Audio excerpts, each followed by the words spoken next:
ever. And so many people from overseas have said that. Values education carries a certain sort of baggage in the mainstream of education. I think a lot of us are aware of that. Its reputation, perhaps with a lot of people who maybe don't know that much about it, is that it's marginal, it's on the edge, it's maybe the fluffy, nice stuff, the do-gooder stuff, etc., but not really about the business of serious education. And when I began speaking about to audiences about this, I was conscious that there were often people who thought those things in the audience, and I would often start by saying, I don't give a damn about values education, with my best Clark Gable imitation. Partly a strategy, but there was a certain truth to it, an important truth, that I did come from outside the field. I have colleague academics like Marvin Berkowitz in St. Louis and Richard Pring in Oxford who've spent their whole lives in and around values education or character education. I was not one of those academics. I was a curriculum person. The job I got at Newcastle in the mid-80s was to teach in the curriculum theory and development component of the teacher education program. And that's a very hands-on component. It's what I used to call the what works bit. A lot of things that happen in teacher education are not immediately applicable to the practice of teaching to a student going into prac or when they're finally out in their school. But the curriculum bit has to be immediately applicable. It is what has to work. And it was with those eyes, with that reputation, that I came into the values education program here in Australia in its very beginnings. There was a thing called the Values Education Study in 2003. I was not involved in it. I admit I didn't even know it was happening. It was quite a small thing. 69 schools had been given a small bundle of money to implement an intervention across 2 terms of a school year, and then to report on it. I was brought in as the curriculum person, basically to read the reports and then report back to government to say whether I thought, as a what works person, that anything was working. And there were a series of questions, and one of the big ones was, would you recommend to government that it put any further resources into this thing? Now, I knew that the 69 schools had pretty much done their own thing. There wasn't any great effort to calibrate across. And so I was expecting that this report, which was really a coalition of the 69 reports, would be 69 mini reports, that it would be hard to find themes, it would be hard to find key words. Probably the 69 reports would be going off in 69 directions.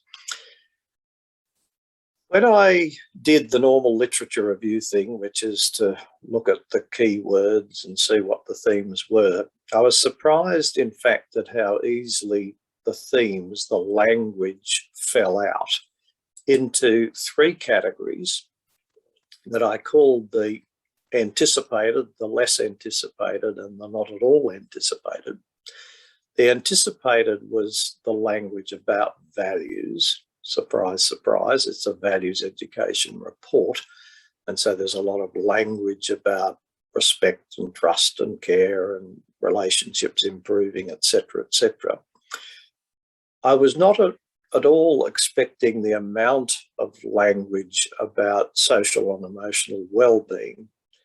I might have, because SEW, as it's called, was around a bit, but the references to social and emotional well-being language was so rich. The word resilience, for instance, just kept on popping up all over the place. And that was not a bit of language that had been put in any way in the instructions that were given to these schools. Least of all was I expecting a whole lot of language about academic improvement. That was not really what values education was designed to achieve, and yet the language kept on coming through, that somehow students were learning better, teachers were teaching better. There's a whole lot of improved and more creative thinking happening in our classroom learning, things like that. Now, to cut a long story short, as a what works person, I believed I saw that something very important was working, and it wasn't marginal stuff. It was absolutely at the centre of what a school's about. And so my recommendation was that government does support this further. And that led to the next, almost decade of the Australian Values Education Program. To cut a very long story very short, I became quite involved thereafter. I was part of a very big consultative group that put together the national framework in 2005, most consultative education process I was ever engaged in. I was, as was mentioned, the chief investigator of the 51 projects that ran under the aegis of the so-called Good Practice Schools project. 4 years, 312 schools, 100,000 students, 5,000 teachers, 50 university researchers, the biggest thing of this sort that's happened anywhere that we know about. And then I was involved in the testing and measuring study, a kind of an evaluation study where we put, as I put it, the research blowtorch to all the claims, to all the findings, to make sure they stood up when serious research methods were applied. Now, there's hundreds of pages of report on the website curriculum.edu.au, still there 10 years on, I'm pleased to say. I'm just picking the eyes out of a few bits to give you a feel for what was there.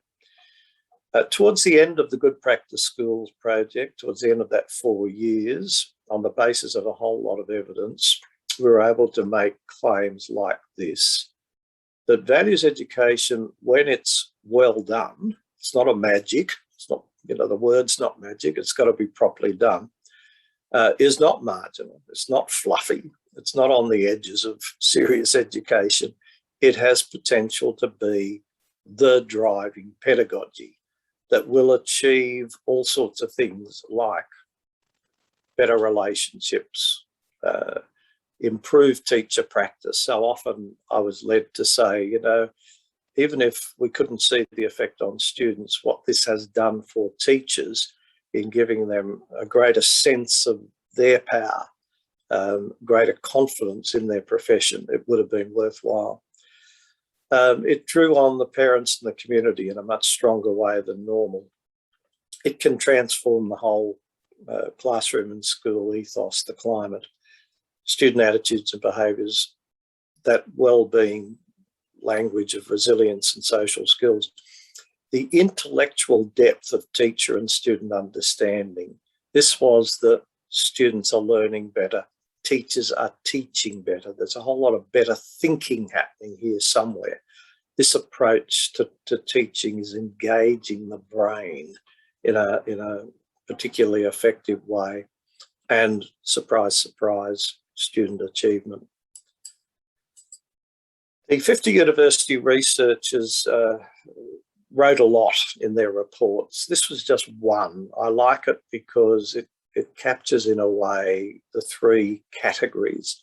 By creating an environment where values were constantly shaping classroom activity, and that means, if I can just interrupt myself, number one, creating the values ambience, the environment of care and trust, number one.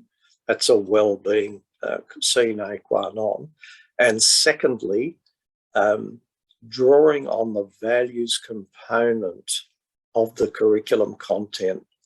Forget the measurables, the things that we so often concentrate on. They'll fall out. But, you know, why are we studying the French Revolution? Why do we study about Pythagoras' theorem? Not just to get a few facts and figures in our heads, but because these are important learning points for who we are, for the way we've put our world together, for who you are. There's a value to this curriculum content.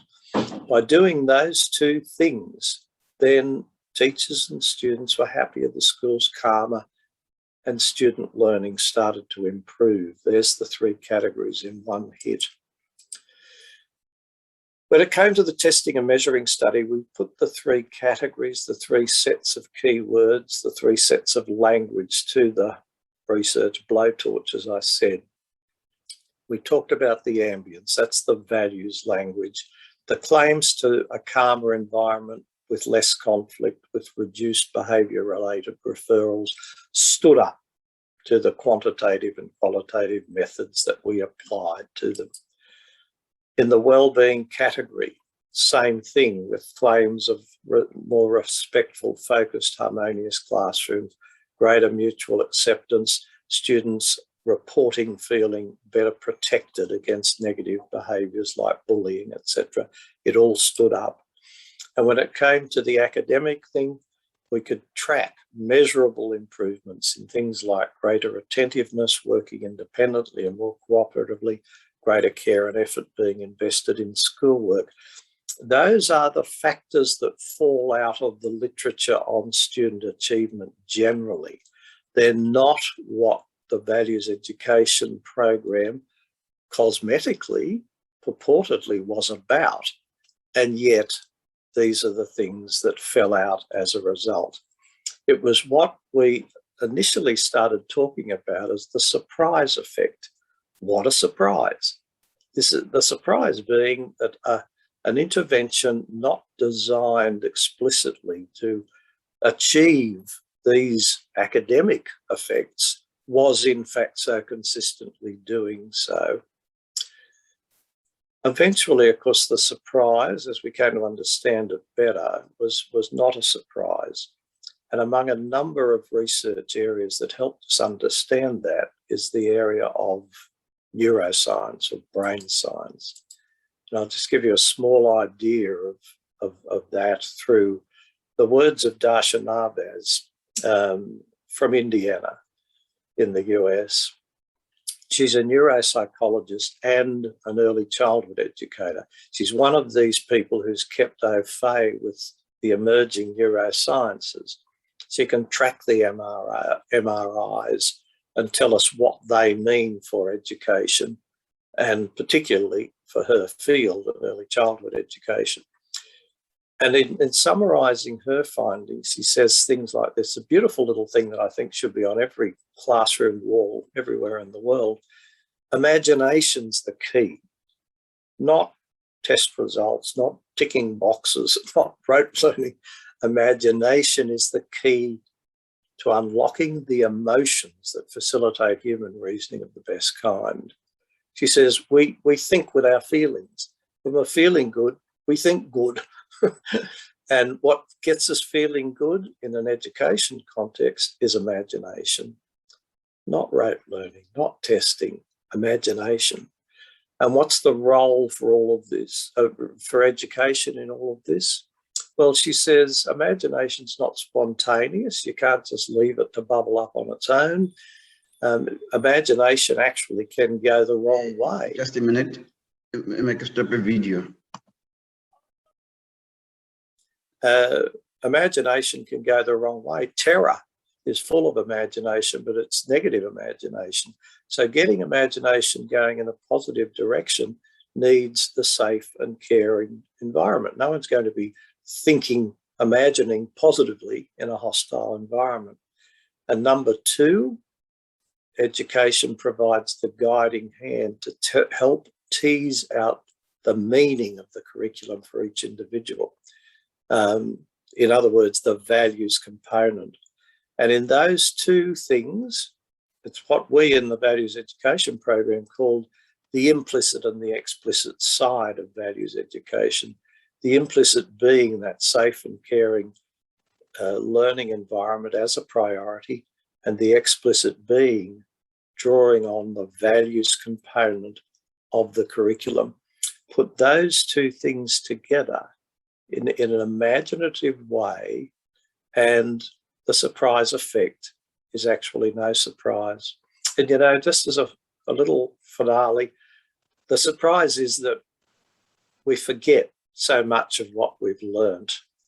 One of Socrates' pupils, a fellow called Antisthenes, who was born in 445 BCE, he wrote a lot about Pythagoras, the hypotenuse man who'd lived 100 years before and was the great teacher. He set up the Pythagorean academies in Athens, mainly to do mathematics. He was a mathematics nerd. He was the original STEM nerd of the Western world. And yet he said there's two things that effective teaching needs.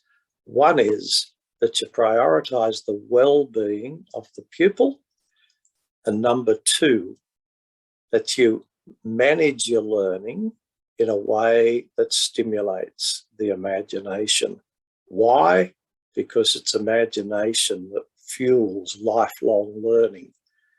You go the other direction of rote learning, it dulls the mind, it kills off learning.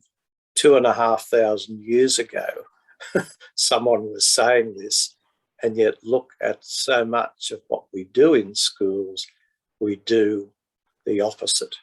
I used to go to principals' meetings in New South Wales, and people would be talking about the values and the wonderful things and the imaginative, wondrous things happening in their schools. The last time I went, they were all talking about NAPLAN, their NAPLAN results.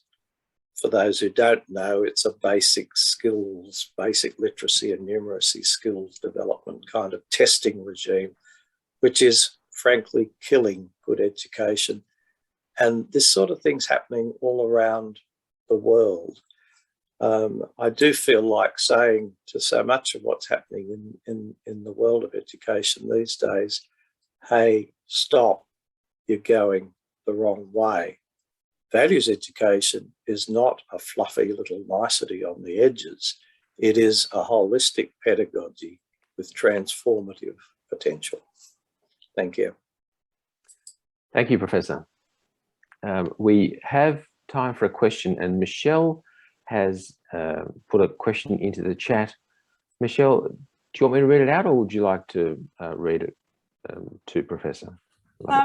Oh, thank you. I'm interested to know what criteria was used to select those 69 schools. Was any sort of thought gone into why you chose those 69 schools? The original 69 schools I actually had nothing to do with. That was I just came in right at the tail end of it. For the 312 schools that were part of the Good Practice Schools project, every school in the country was invited to put forward a proposal, and that they were evaluated against the terms of the national framework, which by that stage was out, had gone to every school. Yeah. Okay. Okay, well thank you.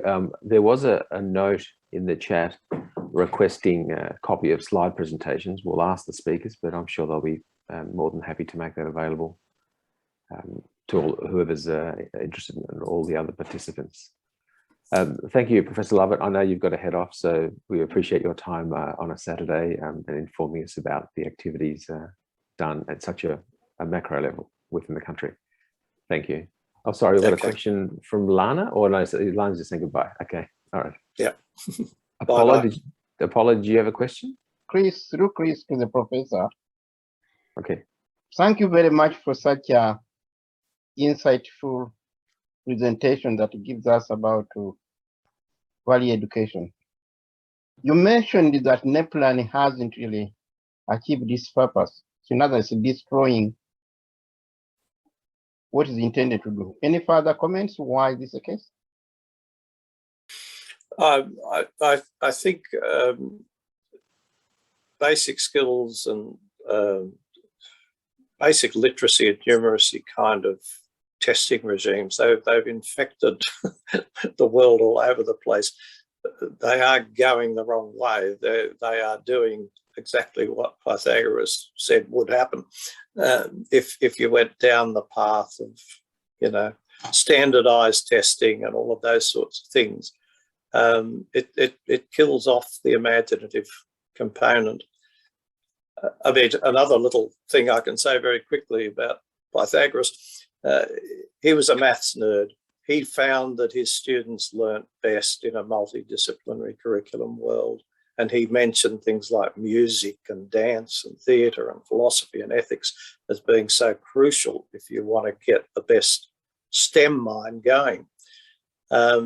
We live in an era where increasingly I hear even kindergarten teachers saying, gee, look, we just don't have time for play. We don't have time for music. This is tragic stuff. And for me, what I saw so clearly through the values education program was the best of what Pythagoras and so many of the great educational minds through time have spoken about as being at the essence of good education. Values education is just a language for good education.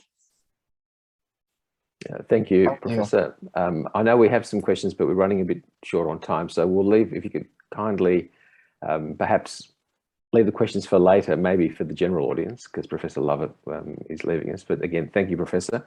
Our next speaker is a dear friend, Professor Anna. Sorry, well, you could be Professor shortly, but we'll call you Professor Principal Anna Urban of St John's Greek Orthodox College in Preston, Melbourne. Anna has worked in education for 25 years across the independent and state school sectors, for 11 of these as a school principal. She's worked across all school types, including alternative, specialist and mainstream schools within both government and independent sectors. Professor Urban's topic is living our values every day. Over to you, Professor. Thank you. Thanks, Chris. You've given me a big promotion. I really appreciate the opportunity to speak. And I just wanted to say, I was making some notes because what Terence was talking about is really a big idea. And he was speaking to you from that kind of macro level. And today, my presentation is honing right in on a lived experience. And I'll be talking to you on a micro level. Can I just check everybody can see my screen up there with my landing page and the school logo? Terrific, thank you. I'm sure that a lot of what Terence said has resonated with all of you, but I often say to people, staff, pre-service teachers, families visiting our school, that I really believe that unhappy children can't learn. And so what I found what Terence said to be very affirming, and I can see the interest in the topic of standardisation. I think that would take us off on a very different tangent today around pedagogy. But what we do know is that Terence is right in that the standardisation of education has hijacked us. It's become the thing that defines school success, unfortunately. And we all know that data is terrific and necessary, but schools are so much more than a set of figures. So in the lived experience out here in school world, I've been principal of 3 schools, worked in many others. And when I was appointed into my second school, I made a big mistake. I walked through that school and they had beautiful displays of the school values up all over the walls, big displays everywhere we went. And I made an assumption that those values were understood and lived by the community. And I started the school improvement process in the wrong place because of that assumption. So when I was appointed to St John's, I knew that whatever we were going to do, whatever improvement would take place, we had to ask. And what I did before I even met with the board, I think after being appointed, I'd met with the board to be appointed, but I went into the school as part of my induction and I went to every classroom and I asked the children, I had a circle time, and I said to them, tell me, what are the values of St John's College? And do you know, none of them knew. From prep to grade 12, not one child knew what the school values were. And I thought, we've got a really big problem here. And values are the big idea that sit behind our school community. So I say to you, if you're going on this journey in a school or a system, a jurisdiction, a network, country, whatever your job is, or even within your organisation, assume nothing. So I talk about a values-based organisation. And over the past 2 years, we have been on this journey. We've redefined our vision and mission and confirmed our values. And as part of this, we have defined shared expectations. So in other words, what do our values look like every day in action? We took a year-long consultative process. I didn't want to rush this, and everybody needed to be a part of it, all the key stakeholders. And this year, my second year, we're shaping our future in line with our values. So we consider what they are, and I'm asking that everybody acts in line with our shared expectations that are aligned with our values. And I say to parents, we don't have rules. We have expectations of one another. And as you would all know, school improvement or organisational improvement, it's an ongoing process. So we're always striving to reach a better place. And what we want to do each year is go deeper into the work and become more sophisticated at what we do and build a deeper level of understanding. So this work doesn't finish. In Australia, you know, we've got our beautiful Opera Harbour Bridge, and we talk about just as soon as you finish painting it, you've got to go back and start all over again. And this work is very cyclical, and we're always revisiting. Our school's very special because there are 7 Greek Orthodox schools in Australia, but only one that's actually auspiced by the Greek Orthodox Archdiocese. And as our mission were endorsed by His Eminence Archbishop Makarios. We know that in Melbourne we have a very large, I think the largest population of people of Greek heritage anywhere in the world outside Greece. And so that forms a very special part of our identity. And as you can see here, we talk about the whole person. So we are talking about academic, social, spiritual and moral growth. We are a faith school, so spirituality is important. And we talk about this idea of philotimo. Our values, our Christian values are woven into our school and the celebration of Hellenism. So we work very hard on confirming this vision and mission.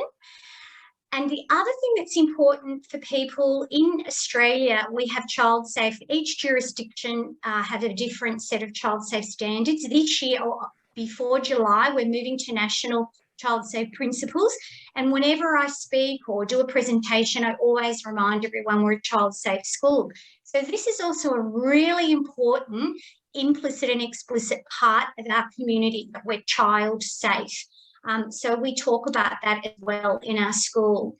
And, you know, when I was preparing for this talk, I had a tour this week. It was only on Wednesday morning, and I had a prospective family meet with me, and I said to them, and as I ask all parents, what's the most important thing to you as parents of a little 5-year-old about to commence school?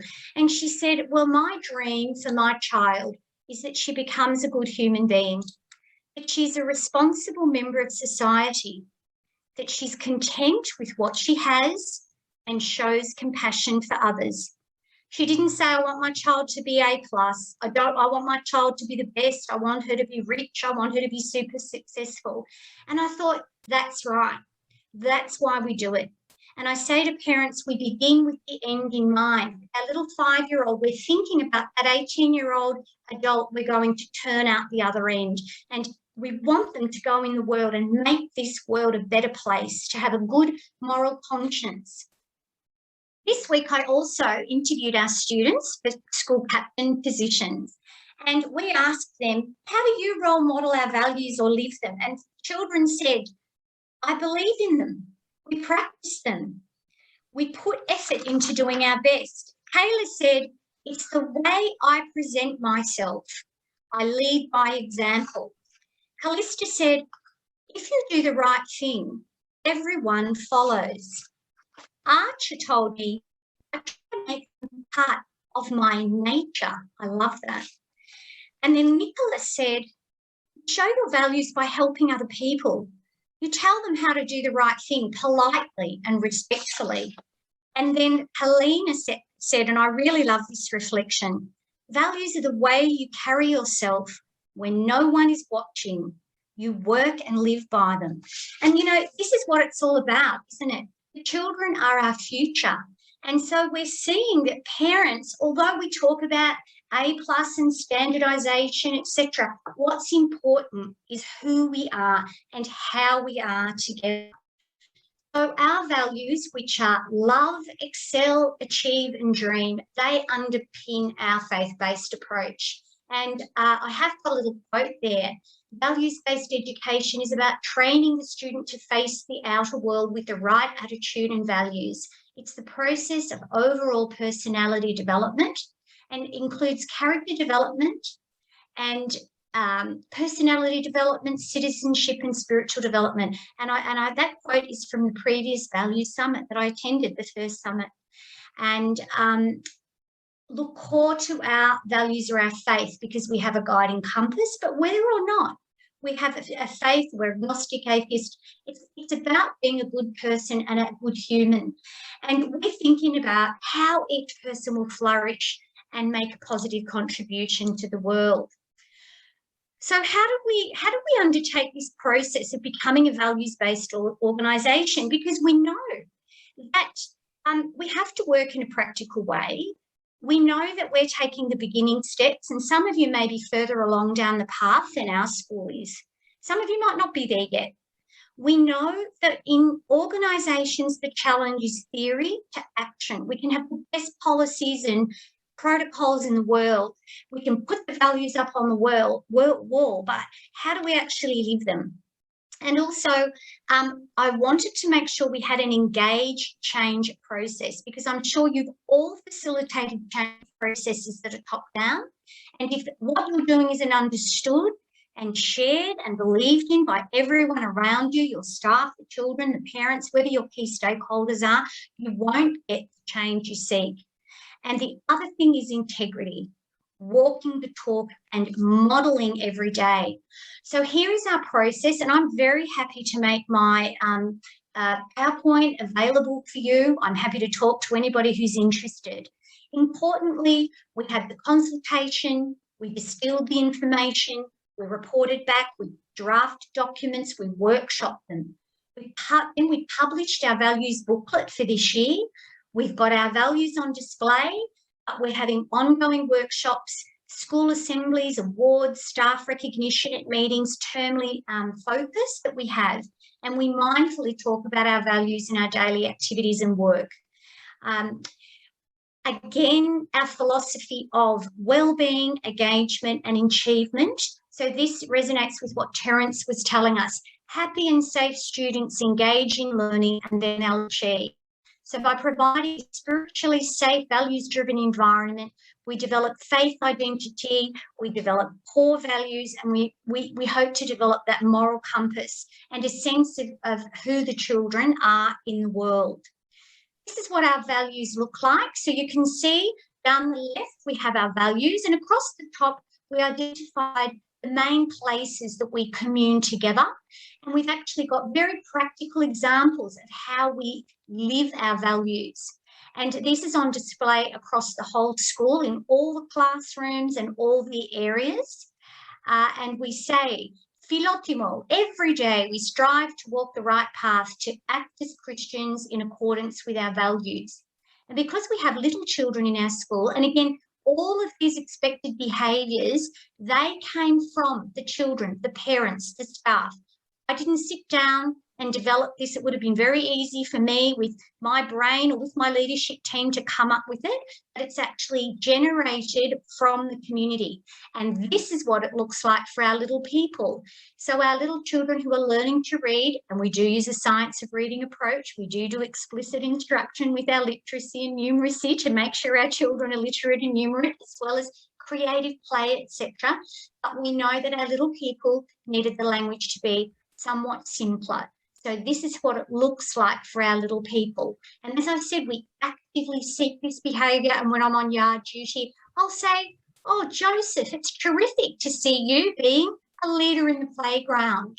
Or I really like the way you're respecting your equipment, for example. So we really do try to use the language of our values. This is actually what our booklet looks like, and I've only got 1 minute, so I'll just quickly flick through it.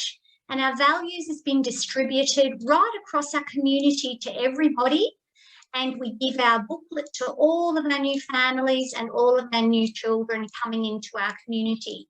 And at the end of our values, well, you can see here, we talk about how we get better at demonstrating our values, how we show our values, etc. And then right at the end, we talk about how we actually, there's our staff at our Christmas dinner, how we actually actively take action to live our values every day.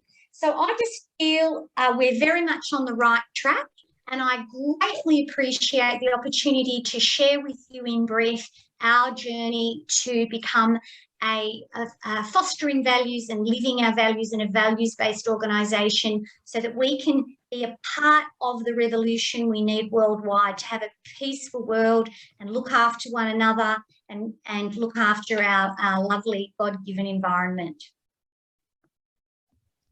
Well, thank you very much, Anna. We have 10 minutes for questions. Oh, I did very well. You did very well. I forgot about the bell. I was writing some notes. I thought, hang on, I've forgotten the bell. But no, you did very well, of course. Yeah. Be a first for me. I get very, very carried away. So I'm so proud that I've achieved my goal of 15 minutes. Wonderful. I have a question. I'm sure questions will come up after me. Often in business, when you want to institute change, there's a person who's the product champion, or the person who says, right, I'm behind this, I'm going to make this happen.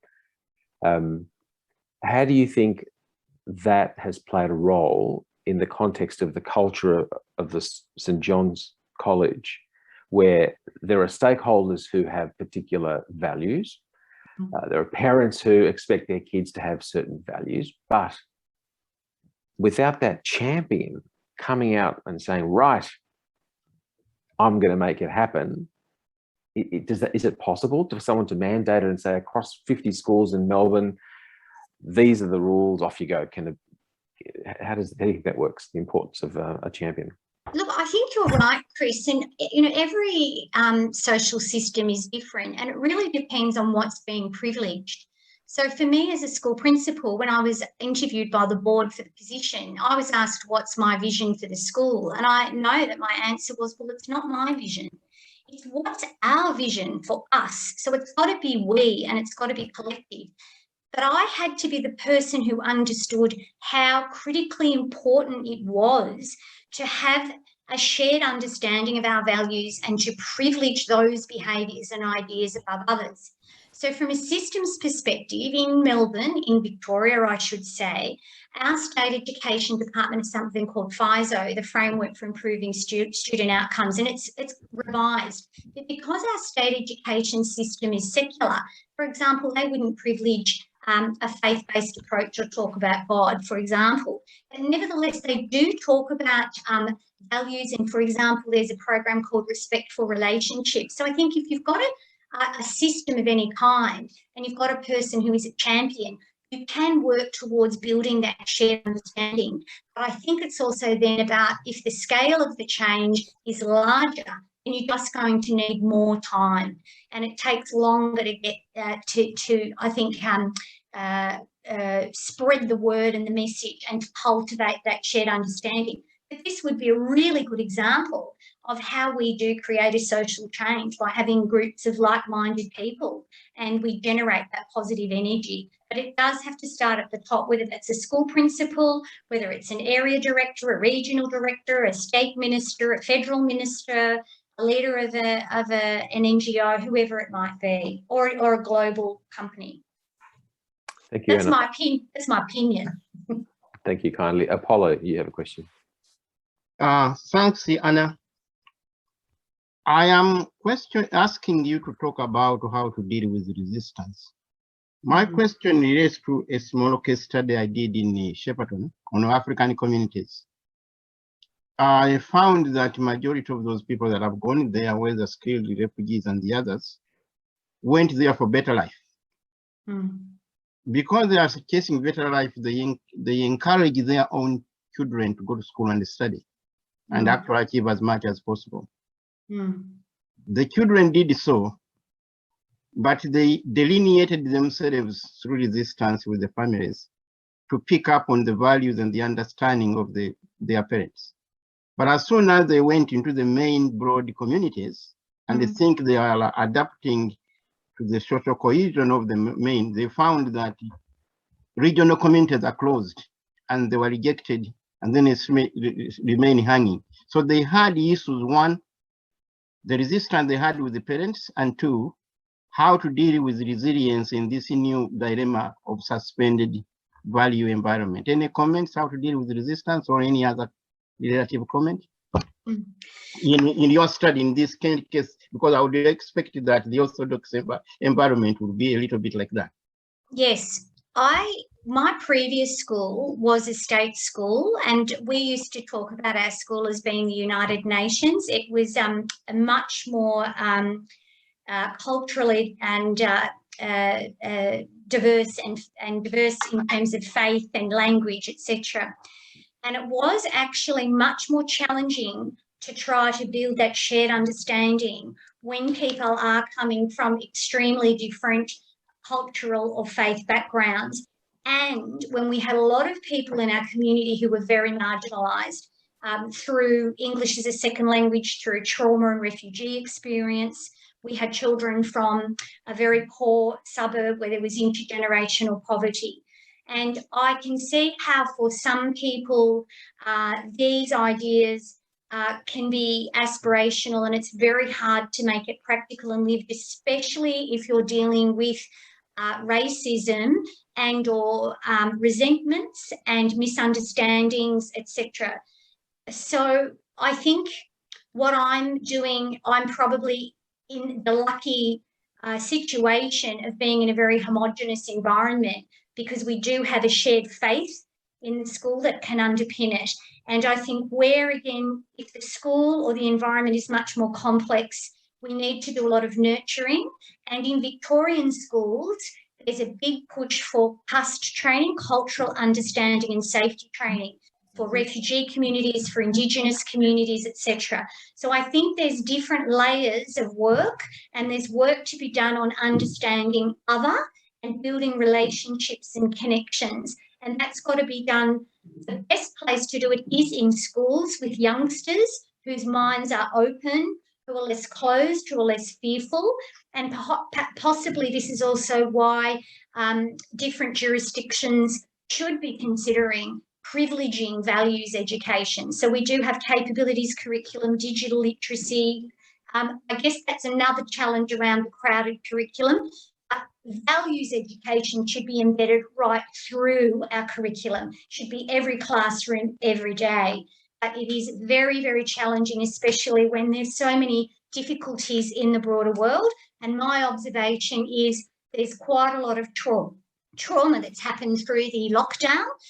There's a lot of fatigue, and people are far less tolerant right now of one another. I'm noticing people are far quicker to anger, impatient, highly emotional. So I think we're in a bit of time where people are going to have to do a bit of healing to recover their resilience, and then this again will be a very important part of the healing. But it can be very complex work, and you're right, what I've presented today is probably a little bit simplistic for some environments.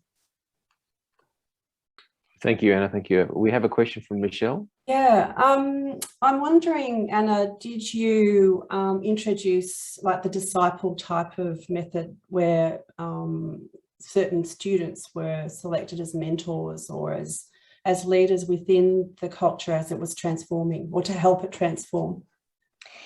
Well, the intention of our student leadership program is that would become part of the core work for the children, and that our intention, we had lined up for them a Dr. Gabby Ostrogne, who led us through this process. So let me say she was our critical friend. I shouldn't underestimate the value of having Dr. Gabby work with us. She is an expert in organisational psychology, and she helped me as a facilitator around the organisational design and culture. Now, her idea, she's working with our leadership team, with teacher leaders who are not in referent positions, and also with the student leaders. That work has been slightly interrupted because of the pandemic, and the capacity isn't quite there in the student leader group yet. But the process we're undertaking around the student leadership selection is now, that's the intention of it. So the young people have to apply knowing what the work is and that they will be trained. And we're moving away from that sort of popularity contest of nominating kids to actually looking at the young people who understand what the work is and training them to support with the work. And Michelle, that's all part of that next phase, yes. Yeah, it's interesting because often the introverts are more the observers and take on the behaviours much faster and implement them faster too. Absolutely. And the children who've applied, the young children and young people who've applied for the student leaders positions, just marvellous young people, and not the people who would necessarily be picked by their friends. Yeah. Thank you, Anna. Thank you, Michelle, for your question. Now we'll move on to the next speaker, and I'm very pleased to introduce Dr. Magdalena Simonis, general practitioner, I'd say extraordinaire, president of the Australian Federation of Medical Women, health advocate, and a researcher within the Department of General Practice, Safer Families Centre of Research Excellence, the University of Melbourne. Magda's a very active community advocate in primary healthcare, also a trainer and facilitator in domestic and family violence education, and her current role with Safer Families includes translating the multi-risk assessment management and information sharing schemes into an online learning module for GPs and nurses. And Dr. Simonis will be talking today about learning difficulties in adolescents, which are not all classroom related issues. So thank you, Dr. Simonis, over to you. Thank you, Chris, and thank you for having me here today. And some of you might be wondering why a GP is presenting at this session, but GPs have contact with the community, and now I'm going to, and one of the things that we do is we see families and we see women and children, adolescents. And I'm going to give this presentation with the background knowledge that 5,000 youths come into contact with the juvenile justice system in Australia every day. And that means children aged between 10 and 18. And that more than up to 89% have undiagnosed mental health issues at the time that they come into contact with the juvenile justice system, and that of these, around 80% have severe and family dysfunction. So that's the background. Now, what we're going to look at today is I'm going to give you a bit of an overview of what family violence constitutes, defining violence, the prevalence of it, the impact on children, how the effects of family violence present in children. Some stuff presented here you may well be fully aware of, but I'm going to cover it just because I think it's really important that we embed this. And then I'll talk to you about the relevance of the information sharing schemes which have been introduced, the consequence of the Commission into Family Violence and the Royal Commission into Family Violence following the death of Luke Batty, and the coroner's inquests into the death of many women, and also stories and case studies of women who have been subjected to family violence. And as a consequence of that, there have been changes to the information sharing schemes, and the Family Violence Information Sharing Scheme now has expanded. And the Child Information Sharing Scheme has been expanded to include not only child safety, but also child wellbeing. And I was very interested to hear that Terence Lovett earlier talked about wellbeing of children requires safety and also a stimulated environment to stimulate their imagination. So if you think in terms of family violence, it becomes even more relevant to us and to you as teachers. And then I'm going to touch on supports, internal and external, and also child well-being and safety is a whole of community issue, which is why, of course, I'm threading this together. So research that I'm involved with through Professor Kelsey Hecate, who is the chair and head of the Safer Families Centre of Research Excellence, of which I am a part of, has revealed that domestic and family violence is very common. So 1 in 10 women attending a general practice will have, in 12 months, generally within the community, will have experienced family violence, which amounts to around 5 women a week, if GPs ask, and mostly GPs don't ask. But we are now being trained, and I've been secured as a permanent position there to help facilitate the training of GPs in exploring and identifying family violence in the community. And that 1 in 4 women who attend a GP with depression have experienced family violence in the past 12 months. So these are pretty important statistics to know, because of course of these, 1/3 of children will have been exposed to the family violence. And what is violence?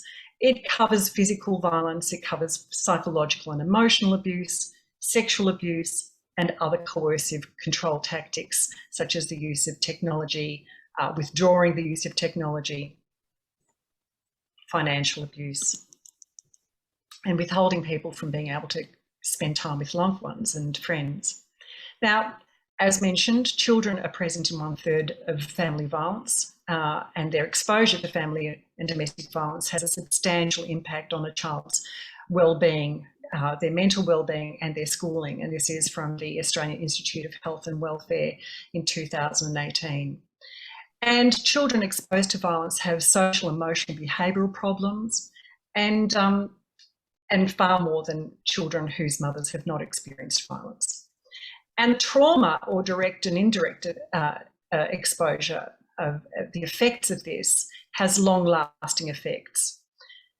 And tragically, family violence was a factor in 80% of child deaths known to Child Protection in 2018, which of course has spurred on the Royal Commission to investigate.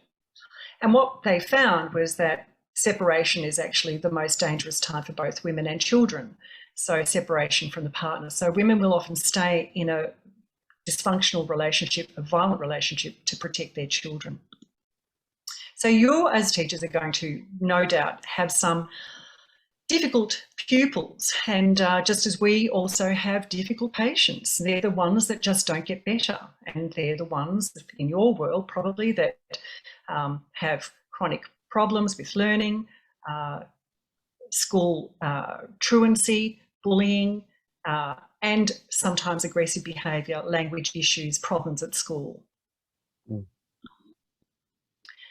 So there are indicators where we all should consider family violence, and they are behaviours such as listed here: school refusal, avoidance, absenteeism, disengagement, criminal and social and antisocial behaviours, and violence against others, controlling and manipulative behaviours, mental health issues such as depression, suicide, anxiety, eating disorders and obsessive compulsive disorders, and self-harm is actually very common also. Risk-taking behaviours, and of course, you know, children who seem to be changing their address very frequently. And family violence has lasting effects over the lifetime. So you can see from infancy, and of course, Terence Lovett talked about the research that was undertaken that explored the effects of stress on the developing brain. And we know now that the developing brain is severely impacted by stress, and stress can be interpreted by infants, neonates, infants. We're talking now about epigenetic effects of family violence, so even in utero. Childhood, adolescence, and into adulthood, which it can present as chronic medical issues, which of course we see a lot of. And this is a really interesting wheel that talks about the domestic abuse wheel, and it looks at it from the perspective of how domestic and family violence affects children. So, you know, intimidation, how children who are constantly intimidated by their parent, how they may well be, you know, that fear of, they might have anxiety issues or have really, you know, react by smashing things when they're upset. Emotional abuse, they have low self-esteem, they don't trust caregivers. If they've been carers, by their parents themselves, or they have difficulty developing relationships and social skills. Children who learn to manipulate because of their own safety issues. These are all hallmarks of a family that's been dysfunctional, and this creates issues for the developing mind and also for the behaviour of a child in a school class. So the mental health statistics from Beyond Blue. Now, most of us know what Beyond Blue is. It's the wonderful organisational foundation now that is dedicated to supporting and promoting awareness around mental health issues and destigmatising this, because there has been a lot of stigma around mental health. And what we do know is that either over 75% of mental health issues occur in adolescence. That's a huge statistic. 13 or nearly 14% of children, young people aged 14 to 17 meet the criteria for a diagnosis of mental health disorder. And 1 in 10 young people aged 12 to 17 will have significant anxiety. 1 in 13 will seriously consider a suicide attempt, and around 1 per classroom will attempt suicide. That's a stunning statistic. 1/3 of all Aboriginal and Torres Strait Islander child deaths occur due to suicide, and suicide continues to be the largest cause of young life in Australia, in the order of around 36%. And only 31% of young women and 13% of young men with mental health problems seek professional help. So in 2005, the Australian government introduced the Youth Mental Health Initiative. And now we have,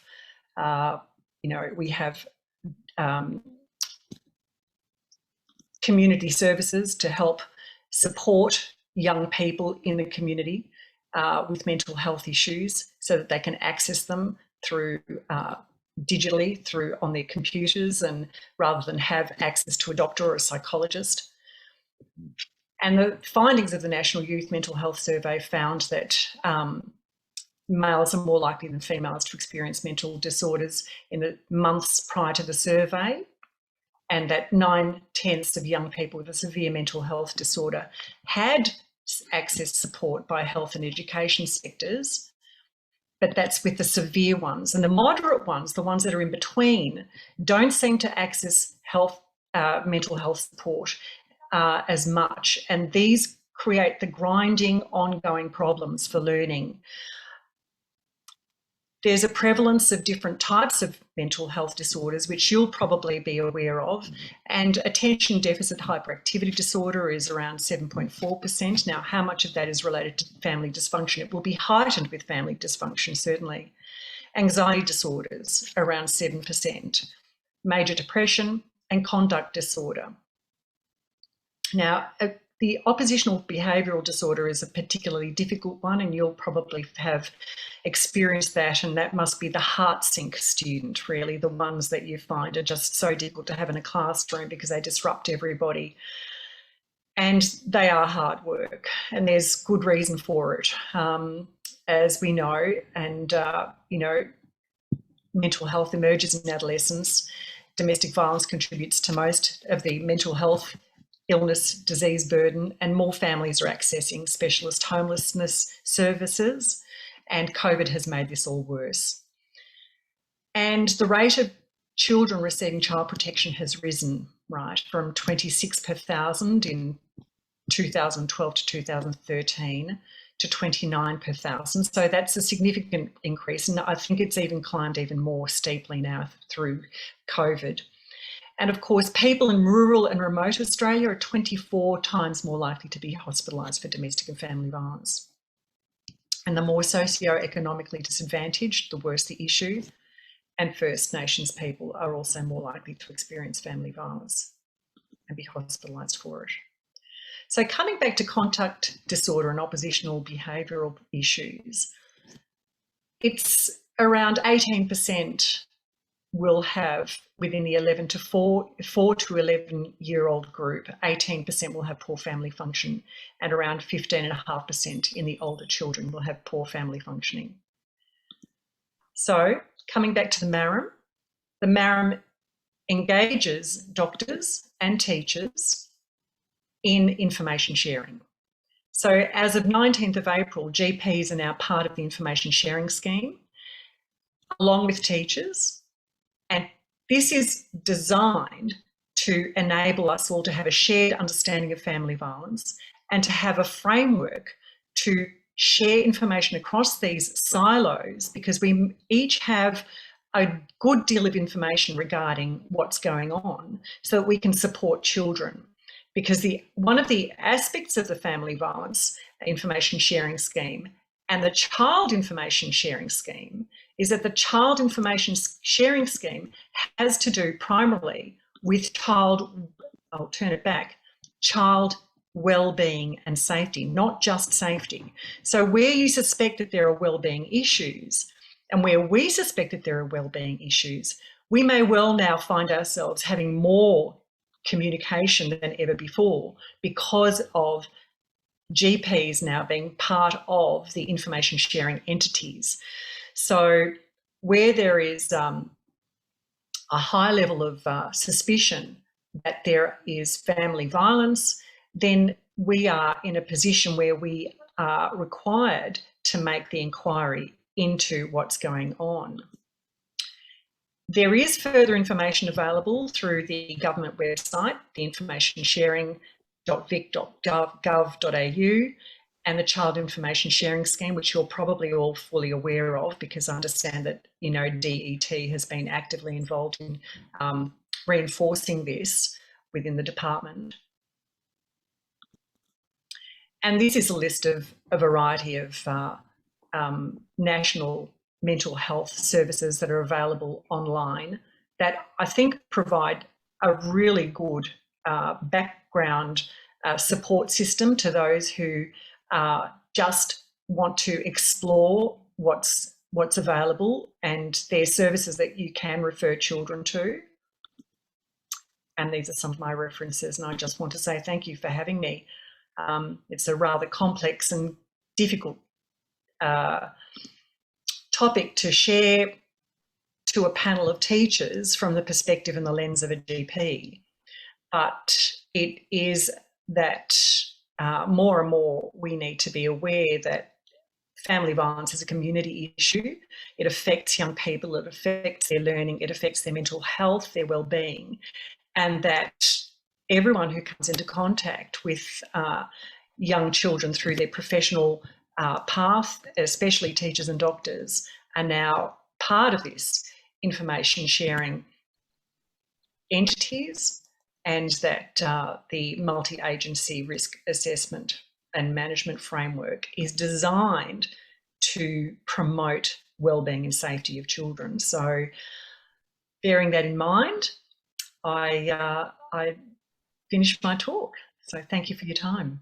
Thank you, Dr. Simonis, and a very important element of the community here. I know you stated at the outset that it was unusual to have a medico here, but in fact, this issue of education and values is a community-wide issue, and the input of pain points, such as what you're referring to, is extremely important. So yes, there are other traditional stakeholders, but the health is very important.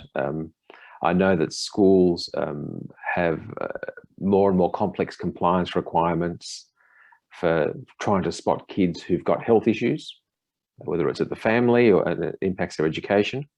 But that framework that you've referred to is a very good start to try and bring together the networking. Are there any questions for Dr. Simonis?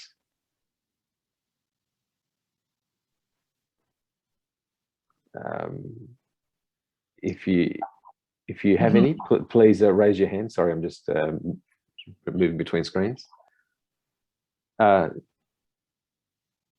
Okay, we did have a hand that was raised. Joy, sorry, Joy, please go ahead. Thank you.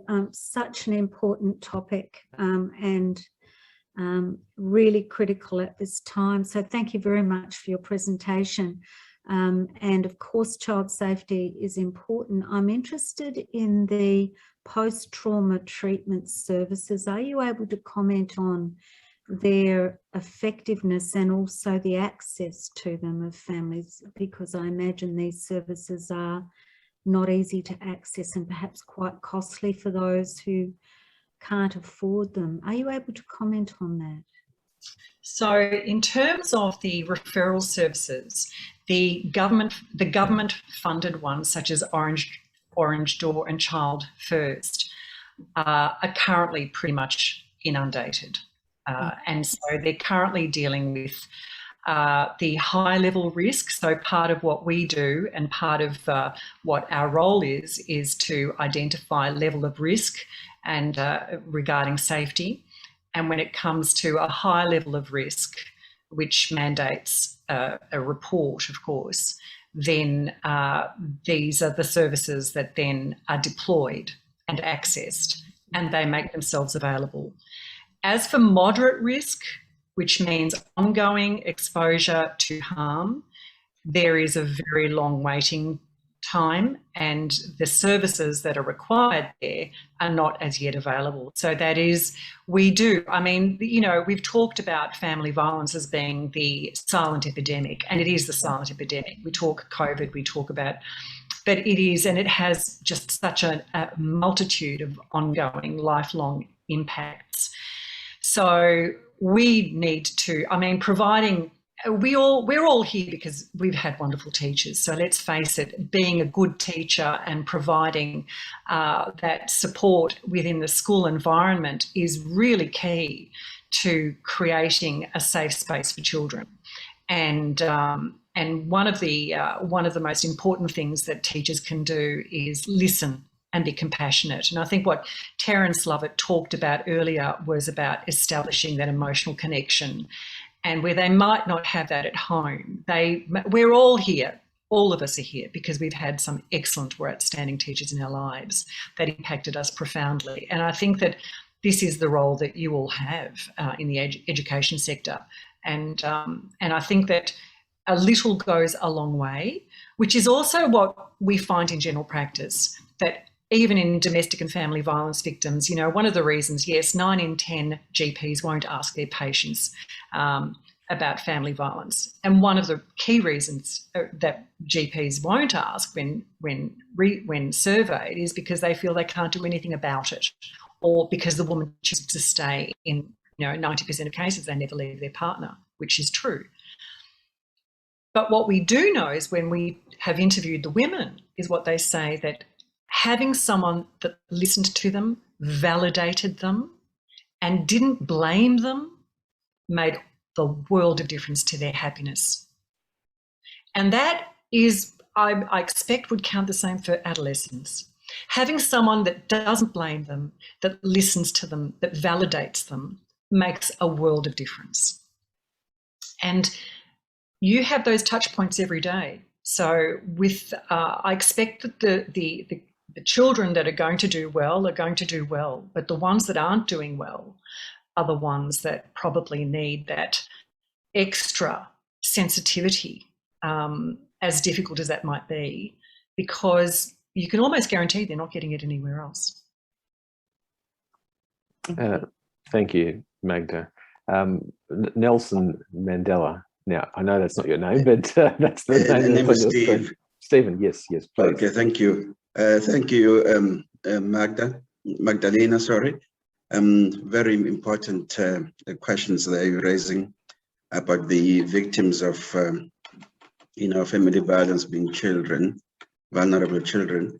And I know there's no one size fits all when it comes to treatment of these children. Some of them, but there's been controversy of late with regards to what some people think is over-medication of these children, rather than perhaps, other interventions such as psychotherapy. What's your opinion? Well, medication of children is something that's quite separate to this conversation, really. Mental health isn't always medicated. Certainly, maybe you're referring to ADHD or attention deficit, hyperactivity disorder. I'm not going to go down that path because it's a whole other discussion. But in terms of medication, I don't think that children who have severe mental health disorder that is situation specific and environmental are necessarily going to be medicated. But the difficulty that we face is that trauma-informed counselling is also very, very limited. So psychologists who are trauma-informed, so you can have psychologists, but you also need specific psychologists who are trauma-informed, and trauma-informed psychologists and psychological therapists, are not as accessible. So a lot of this comes back to the counselling and quality of counselling that people receive and the access to that. So, primary healthcare networks are being funded. $4.5 billion is being, delivered to primary care, and of that, a very good proportion is being centred around, mental health, and is being, provided to primary care through the PHNs for mental health support over the next 5 years. So we hope that infrastructure that's being built is going to support the need that exists in the community, because it is not affordable by all. Through a general practitioner, you can access a psychologist for 10 sessions per annum on Medicare, which we make available to adolescents and to parents. That's only through a GP though. Yeah. Thank you. Apollo, last question, then we'll move to our next speaker. You're on mute, Apollo. Members, I'm asking too many questions, but I think I'm also contributing to the discussion. Thanks to Dr. Simmons. I think my question is through an observation and asking for a comment. As you did mention about younger people getting into crime, and I'm referring to the case of the African Australians being involved in this. We did know, but we know that a large number, almost 70% of those, come from broken families. In other words, from the background of violence, and that's how they end up where they are. But one of the issues we have, we've talked to the authorities and the policymakers that we better get into preventative strategies rather than pure type of strategies. And one of those would be to strengthening family relationships by developing things like a transformational toolkits on value building when people are coming in and settling in, and dealing with those relationships in a way that is much more and respectful rather than coercion.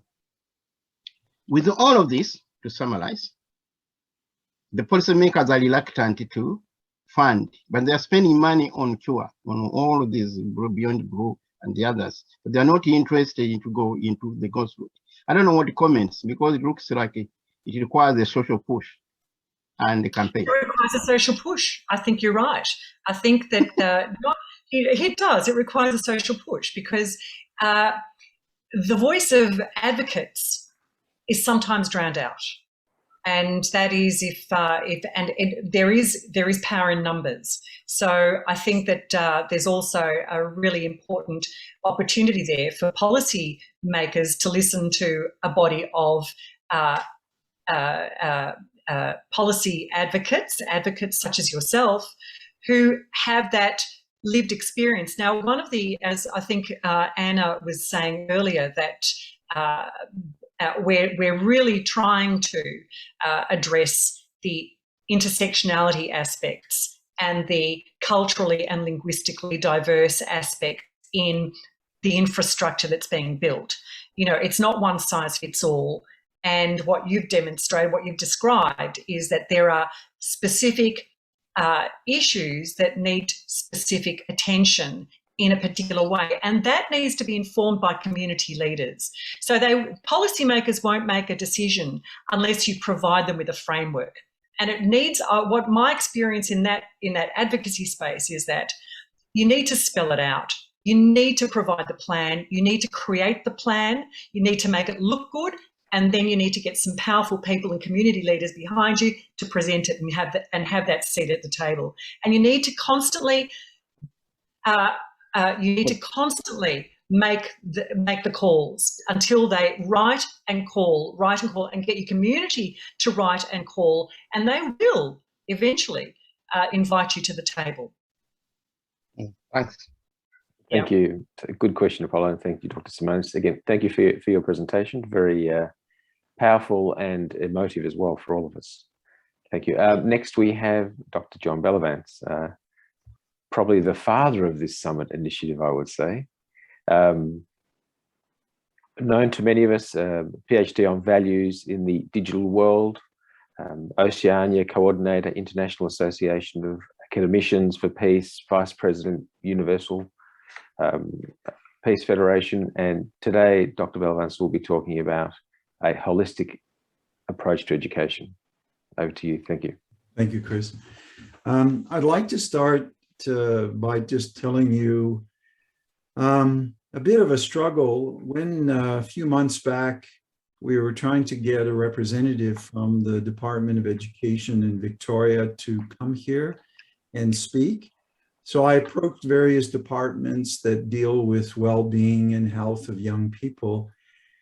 And I got into a conversation about values education, and quite frankly, it was very difficult because I didn't get a lot of response from the department as to, why values education. They were asking me a lot of questions, and who are you and what are you trying to do? And then I talked to people a little bit over the phone about the family values. And the questions came up, well, what are family values? So I just want to share that with you because I've been teaching information technology in high schools for 20 years in both state schools and independent sector. And I have to tell you, our schools do not talk about family values. Now you might say, wow, John, that's a really difficult topic. Well, it is and it isn't, to be honest. And when we listen to Dr. Simonis's presentation or other presentation, but particularly yours, Dr. Simonis, family values are being played out. Whether they're played out for good or for bad, they're played out.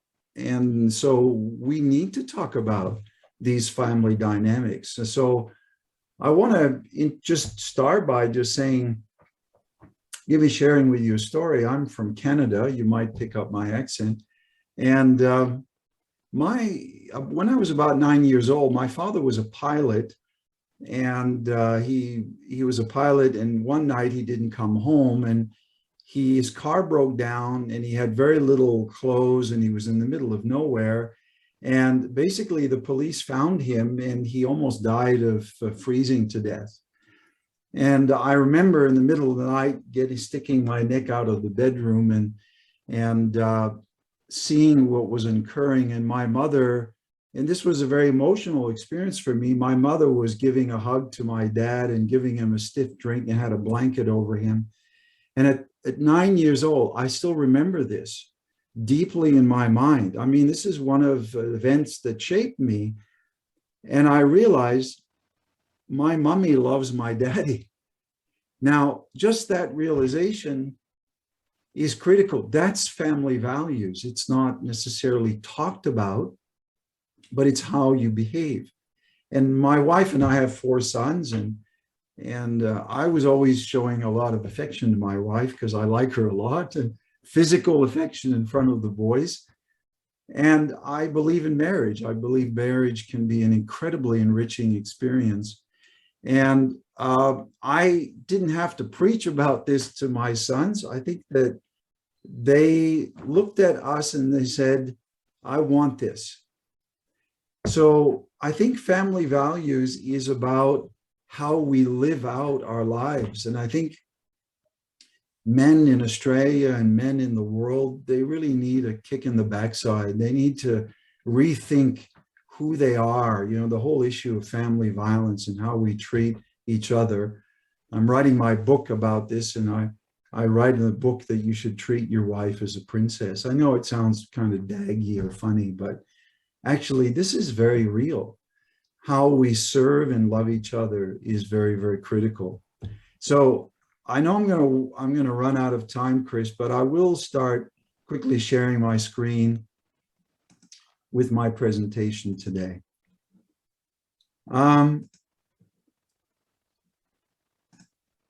The topic actually of my talk this morning or this afternoon is the 4 spheres of love. And the founders of our Peace Federation speak about 3 pillars. That is managing ourselves, managing our relationships, and managing our environment. That is being effective in our environment. Now, you may or may not know this, but 100 years ago, as Terry was saying, we forgot the wisdom. Character education was built on those 3 pillars. How do you manage yourself well? How do you manage your relationship with others? And how do you act effectively in the world were critical pillars. Well, I've gone through the journey a little bit with Terry in schools of various values education programs over the years during John Howard's time and now. And the Victorian government, somewhere about 10 years ago, came up with those 3 goals for education. They said, well, what are the goals for values education? And they said, well, really, it's about managing ourselves, managing our relationships. So the first pillar really is self-actualization. And what does that mean? It means that the foundation for my relationship with other people is actually the values, the love, and the abilities that I establish within myself. So if I'm not at peace and functional myself, how can I expect my relationships to be functional? So in this sense, authentic love and dysfunctional, selfish love have major implications for our lives, but how we relate to others. And we saw that with family violence and the sharing that we've had today. So hence, fostering healthy relationship is a critical part of values education. And so therefore, my focus today is on values, family values. Okay, here are the headlines, Vic Health, other, the issue is that young people the issue of sexual consent and is an issue that young people are facing. And, the goal is raising boys to be healthy men. Well, that's critical. And what's that? That's family values. So how we do that is we have to foster those values within the dads and within families. How else are we going to raise healthy men if we don't do that? It's not a new problem.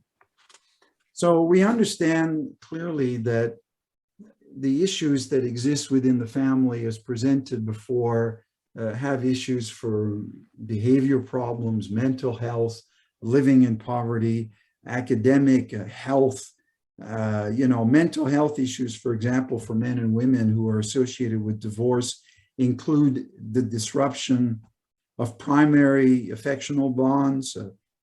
People become insecure, depression, hostility, self-acceptance, decline in personal growth, and positive relationship with others. The United Nations maintains that to be effective, even poverty reduction programs should focus on family dynamics. So families are the hub of intergenerational interactions that support our lives. And those intergenerational interactions have an impact on literally the next generation and so on. So in our federation, we use the term that the family is the school of love, that the family is the school of love in relationships. So family life is our first school of values, of emotional and social learning and love and relationships. We learn to respect, we learn to show respect for women when we see that in our fathers, when we see how our elder brothers behave. I know that in my own classrooms, when young men have issues of respect, I always think goes back to family values. and I inquire, what's your dad like? You know, what's the dynamic of your family? Is your dad a real macho guy or what? So all these issues of respect, they are inbuilt in the relationship between siblings, between father and son, parents and children, mom and dad. All of those are family values, and they're played out in the family. So therefore, why don't schools talk about this? For 20 years, I've been studying values education in Australia. I haven't seen it. So how do we think about ourselves? How we feel, how we react to others is learned in the family. The values of empathy, respect, altruism are learned in the family. And actually, a civil society is built on the family values that exist. So I'd like to talk about this. Our founders talked about, of our Peace Federation, about the 4 spheres of love. So what is the source of love and values in our lives? I clearly said it. It must be, the beginning point has to be the family. So they're the foundation for the emotional content necessary for our growth and for our capacity to love. Have a look at this dynamic here. Actually, if you Google images for what is 3 dimensions, you come up with that. So think about it. We live in a 3-dimensional universe, but, you know, up and down, left and right, back and front, right? That's a 3-dimensional universe. Look at the dynamics. I don't know if you're spiritual or not, but look at the dynamics that exist here between parents and children, between siblings, between husband and wife. Those experiences of love allow us to become really deep, or how can I say, establish a beautiful capacity to love and to experience deep emotions within the family. But also, they set the standard for values. So we experience love and we understand love, but it sets the standard of ethics in which we can relate to other people in society because of the shared values in the family. So the love and values, for example, that my wife and I share become the standard of value in how we treat each other. So we made a commitment to each other. And based on those values, we have trust between husband and wife. They always say, if there's no trust, what the heck's going to happen? So, you know, we always look at the ethics and values and morality, but the essence of ethics and values and morality is a relationship that we have in our family to start with. My fidelity to my wife, the trust and values, same for parents and for siblings. So within the family, we experience this interdependent system of the 4 types of love. So the first love is that of a parent to their children. So we understand that our development starts through, as Dr. Simonis talked about, receiving first love as a child. Research shows that parental love for children is foundational for their development, but here's the scary part, for their relationship with others. So the school of love, the family is the school of love, because the children begin to understand how I can treat others. For example, parental love even affects how the research showed how siblings treat each other. Wow, that's pretty critical. How a spouse will relate to each other, how children understand romance and gender roles. They look at their mom and dad. All of these dynamics are there.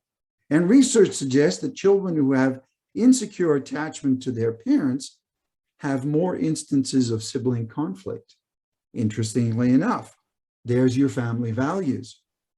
When parents express their expectations and hope for a child, these hopes become part, the research show, of their identity of who they are and their expectations for themselves. The second is children, second and third, and that is that children learn to love their parents, and third, to love their siblings. Children are mostly self-focused, but as they interact with their siblings and parents, they begin to understand, hey, it's not only about me, but it's also about the well-being of my family. and they learn the values of care and altruism. And so if children and siblings have developed sufficiently, then their capacity to love their spouse can blossom more easily. Also, how they relate to their parents and how they relate to their siblings, how they will interact with others in society.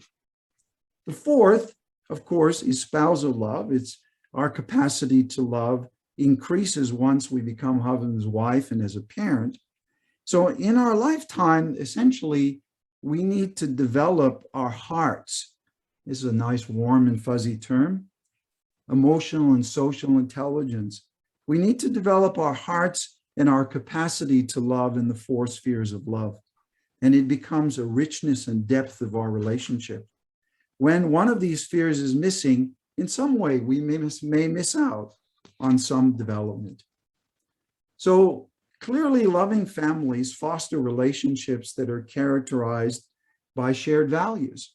We look after each other. We look after our mutual prosperity. We look after each other with love. But what this diagram shows is that each sphere, me, child's love, siblings love, conjugal love, parental love, the extended family and society, as each of these spheres build upon each other. Dr. Ungar, the noted scholar on resilience, maintains that relationships and support structures that exist in the family, the extended family, the community, the society, are the spheres and layers of love and support that allow children and adults to develop and experience well-being. So if we look at, hence beyond the nuclear family, grandparents, aunties and uncles, friends, schools, community, and so on, are the additional layers of the support. And this is indicated by the arrow here, the downward arrow going down. So therefore, people who have social support of family and friends are happier, they live longer, and they're healthier. The other side of this is that there's an arrow going up, and we need to see that as well. And that is that these spheres of relationships also set, so myself as a child, as a sibling, as, you know, in my relationship as a parent and so on, extended family.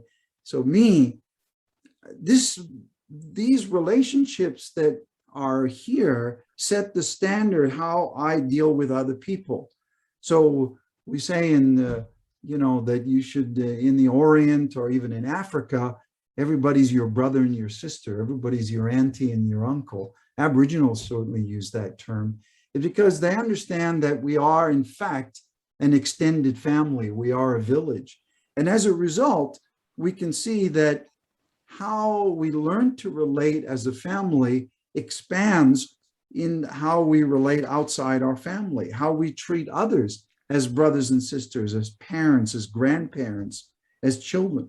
So when we meet older people, we may love them as our own grandparents, or meet younger people and meet them with the heart of a parent. So I'm not going to talk about this, but I think Dr. Simone has covered it, and that is that just as families can become, you know, schools of love, they can also become dysfunctional schools of love. It's obvious. I'm not going to go through the statistics, and I think Dr. Simone, thank you for introducing your topic, because it's exactly the point. The point clearly shows that the wrong values in love are being acted out in between men and women, between children, parents. You know, it's a serious problem, actually. And that is that now, and we see it as teachers, that families are schools of dysfunctional love. It's that simple, and of dysfunctional values. So therefore, when the Royal Commission looked at child abuse, and this is apparently one of the hidden secrets of Australian society, and that is research shows that childhood abuse, and many adults who were abused themselves. The bells just went. Is that right, Chris? Thank you. Yeah, 2 minutes if that's okay. 2 minutes.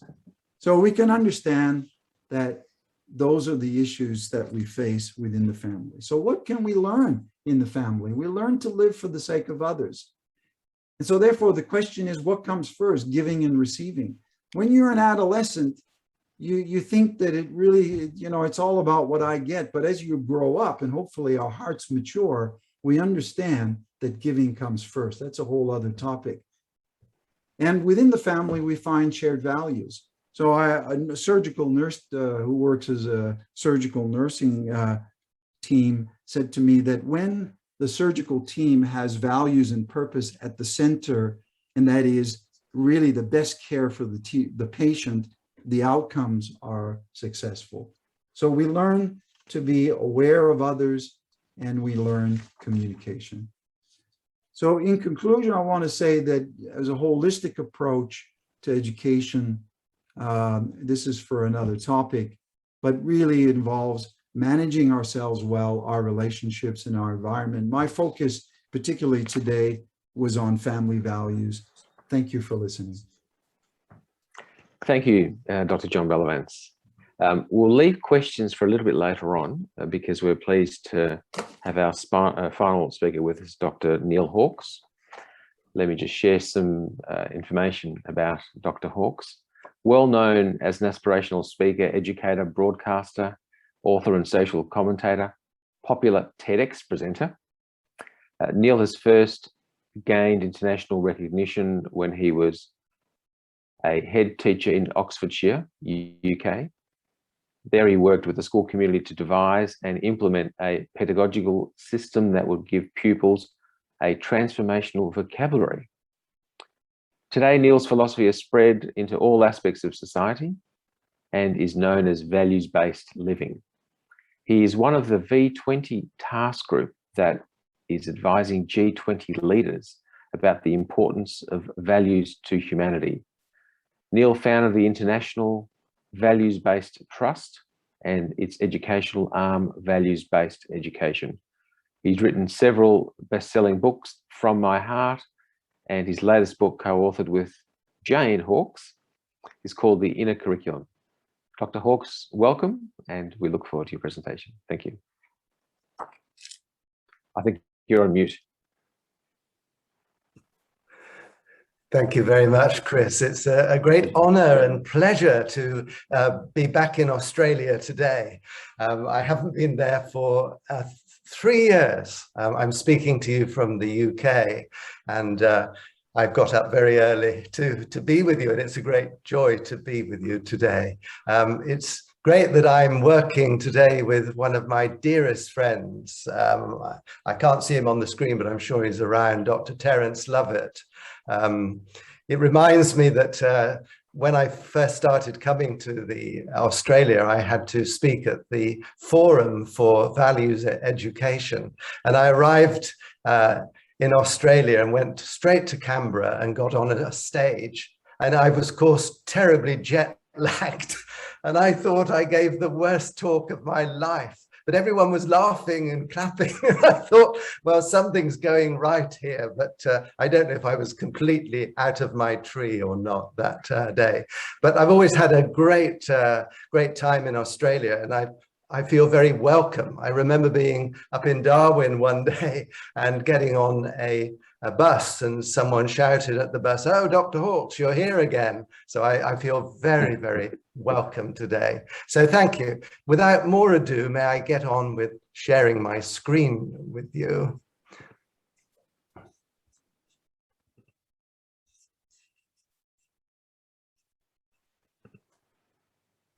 Yes. As Chris said, I was the founder of the International Values Trust and its educational arm, Values-Based Education. If anyone wants to contact me after today, do contact me through there, and you're very welcome to take any screenshots of any slide. I've only got a few today, but you might want to take them. Yes, my experience, I was a teacher, head teacher, principal of school, very young. I was appointed as a head teacher at 26 years of age in the UK system of a small country school that set the foundation for my for what happened to me next. I then went on to be the head of a large urban school, multicultural school, and I spent 6 years. And I was passionate to develop good educational practices, all we know about how children best learn. And I really learned from my colleagues who in that school. I then went on to be what's in England called a county advisor for about 500 schools. And then I went to be a principal advisor. And it was then at that point that I was giving a motivational talk to teachers one day. And I had one of those sort of road to Damascus experiences when someone at the back of the room seemed to be tutting. And I thought, oh my gosh, what's happening? I'm not making an impact. I was talking about good practices. And at that moment, I started saying, well, what's this person really thinking? They must be thinking he doesn't know anything. Otherwise, he would actually do it rather than talk about it.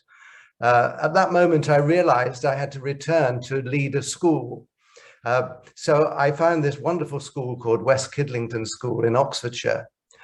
Part of my learning, personal learning at that time, before I went back to the school, was that children were increasingly coming back to school without having an understanding of basic words such as respect, love, tolerance, empathy, altruism. These words they didn't seem to understand, and I was noticing that behavior was declining. It's interesting, the wonderful talk we've just had about family values. Families seem to be becoming more dysfunctional. So one of the main reason I went back into schools was to run an experiment, really. I wanted to see if you introduced positive values, that vocabulary to children, what effect would it have? So at the same time, I thought, well, we've got to do this properly. So I talked to Oxford University and we set up a research project to actually see what effects was happening in the school. So 6 years later, the results were published, and we knew what the results were going to say, of course, but what we found was that academic diligence had improved, so our academic results were good. We found that relational trust had improved, so relationships in the school were outstanding. Teachers said they loved the values dynamic, that their children were better behaved, there was better interaction. And one of our learnings was that doing this in the school had a positive effect on the families. So we were blown away. During this time, Professor Terence Lovett, who you've heard today, came to the school to visit. And he said to me, Neil, we'd like this to be a sort of gold standard in Australian schools, because at that time you were introducing values education nationally as a part of your programs. And that's why I started coming to Australia.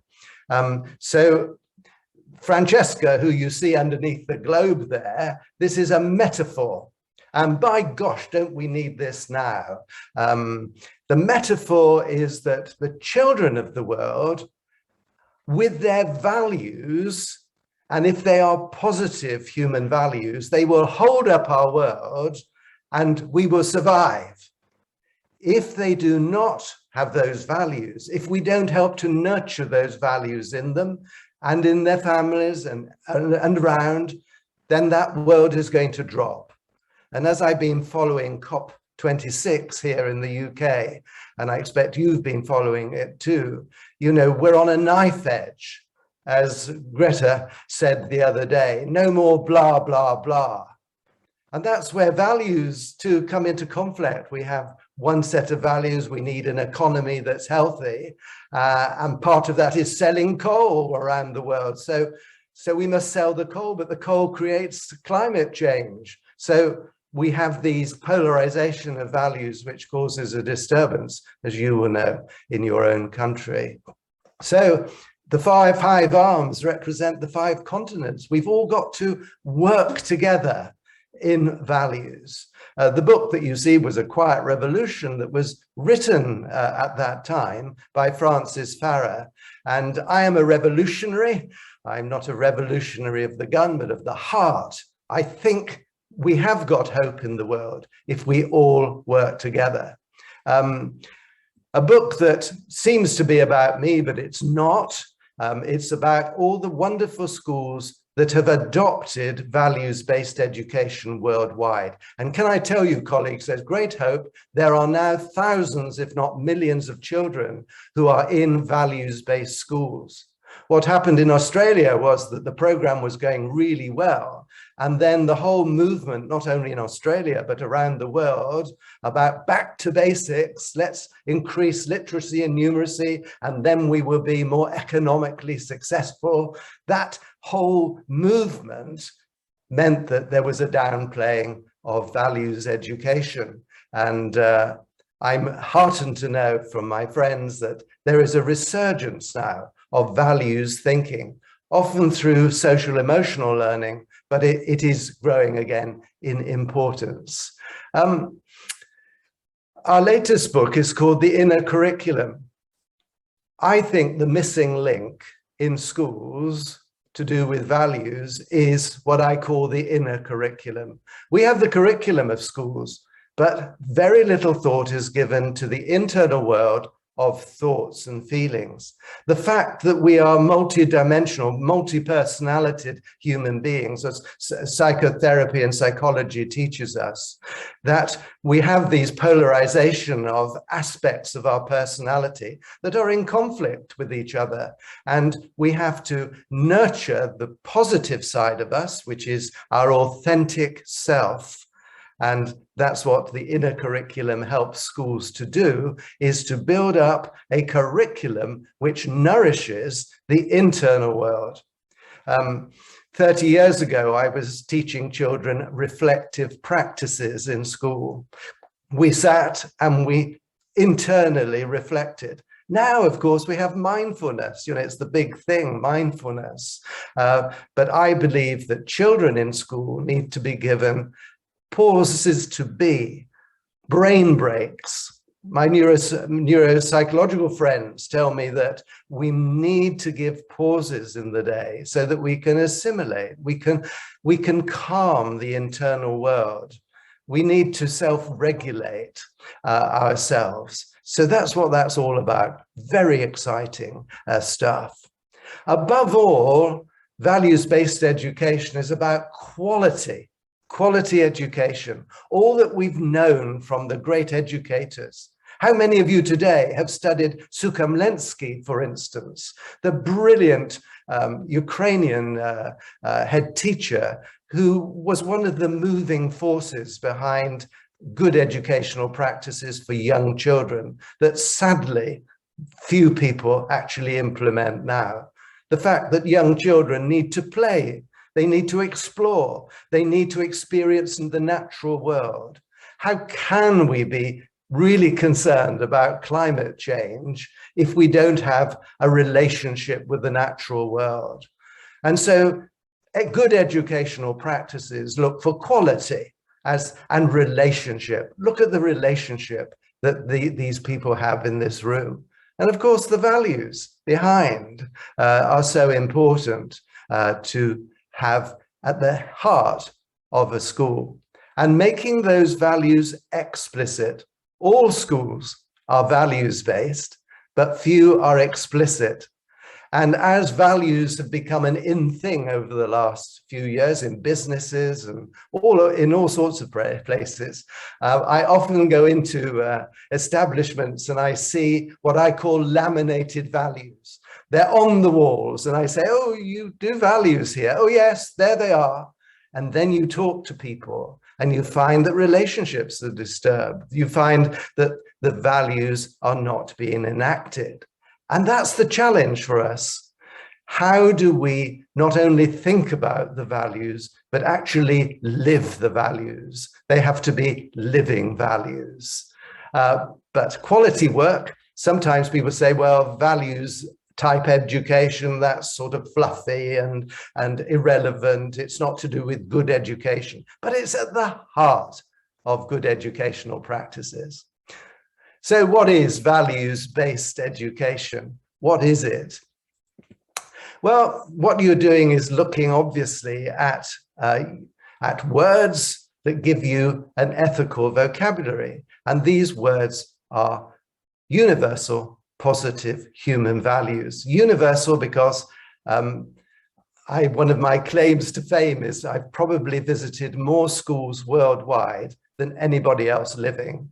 I mustn't have that carbon footprint anymore, I've realized now, but I have visited and had the pleasure to visit so many schools. And communities, wherever you meet them, are always interested in positive human values. All the great religions will say, yes, we want these values. They're a part of our religion. So I've never found I have opposition from any group about starting a values-based school. And in Australia, you know, you were the ones that pioneered the community forums that made sure that the community thought about the dispositions that they wanted children to develop, and they then looked for the values words, and they used also what the government wanted as well. So there was a melding, but I usually say the community should be the ones to choose their values. But amazingly, they always choose very similar values. But then you have buy-in. Please don't issue a list of words to other people. That sort of gets people a bit upset. Professor Lovett, of course, at Newcastle University, he's probably told you, you know, he was the one that looked at the research behind my research, you know, and spread it across many institutions. And he was able to show that what I'd shown in Oxford actually happens in all schools. And one of the things that we were finding is the community awareness of values. Once you start focusing on values, community awareness goes up.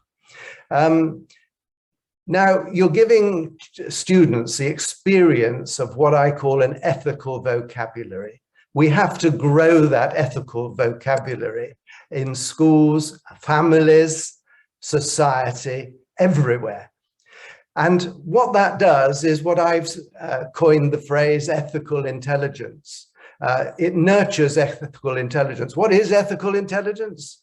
It's the ability to ethically self-regulate your behavior, to ethically self-regulate your own behavior. Can you imagine a world if we were all ethically self-regulating our behavior, so living our values? I'm going to show you just a clip. I thought you'd like to see a British school today. There's a story behind this school. It's Hinkley Park School in the Midlands in England. And I think the children have a cute English accent in that area. I love them dearly. And this school was, in British terms, failing. And the inspection regime in England is called Ofsted, and a fearsome body that schools really get nervous about. And Ofsted had put this in the sort of failing school category. The parents also had put it in that category. The numbers had gone down of pupils from 500 to 230. It was in dire straits. And then David Harding, a wonderful head teacher who was already the head of a values-based school, he took over this school, and within 3 years, it has become outstanding. It was Leicestershire's School of the Year. The Princess Royal, Princess Anne, visited it last year because it's just incredible how this school has turned around. The relationships in the school are just wonderful. The families now, I talked to many families because they wanted the enhanced quality mark as a values-based schools. And I talked to families and they were so pleased that their children now were in this relational, values-based school. So let's just watch 2 minutes of this school.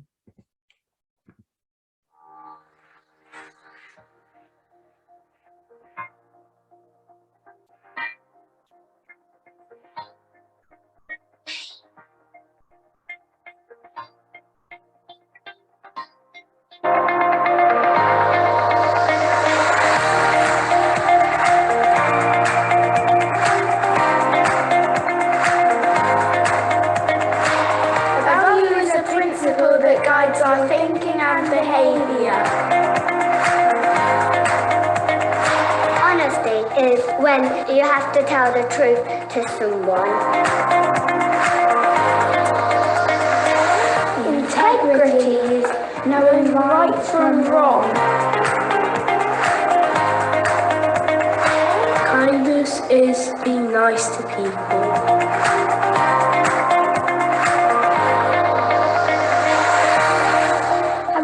Respect, because you need to respect people how you want to be treated. Curiosity, pride, confidence, courage, responsibility, self-belief. Truth means never to lie. Enthusiastic, you're like happy and all excited.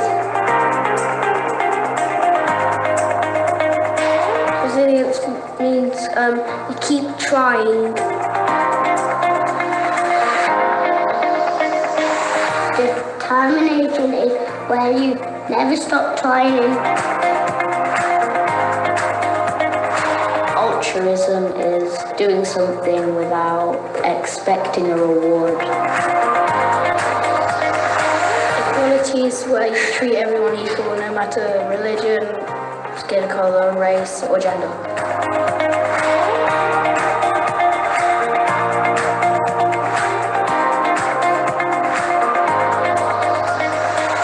I think values has made the school better because now we're being kinder to each other and we're helping each other.